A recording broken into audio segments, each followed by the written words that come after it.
করে যে এমন কি ওষুধ আছে যেটা খাইলে আপনার স্বপ্নদোষ হবে না। আবার অনেকেই প্রশ্ন করে স্বপ্নদোষ মাসে কয়দিন হওয়া উচিত।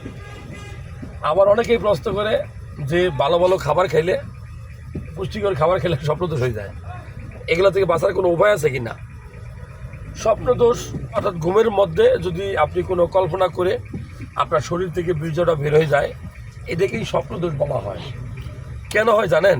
আপনি যদি অতিরিক্ত মাত্রায় পর্ন আসক্তি, খারাপ ভিডিও দেখেন, কারণ ওইগুলো মাথার মধ্যে ঘুরে আপনি ওই ঘুমের মধ্যে ওইটাই দেখবেন। অনেক সময় আপনি একটা রাস্তায় একটা মেয়ে দেখছেন, এটা নিয়ে বাজে চিন্তা করলে আপনার ঘুমের মধ্যেই স্বপ্নদোষ হতে পারে। অনেক সময় আপনি বান্ধবীর সাথে চলছেন বা কারোর সাথে হোয়াটসঅ্যাপ ইমোতে কথা বলছেন, এগুলো চিন্তা করলেও কিন্তু আপনার স্বপ্নদোষ হতে পারে। তবে স্বপ্নদোষ হওয়াটা খারাপ না, মাস্টারবেশনটা খারাপ, হস্তমৈথুনটা খারাপ। স্বপ্নদোষ মাসে আমি মনে করি 7-8 বার হলে কোনো সমস্যা নাই। অতিরিক্ত স্বপ্নদোষ হলে ডাক্তার দেখাবেন, ডাক্তারের চিকিৎসা এগুলো ভালো হয়।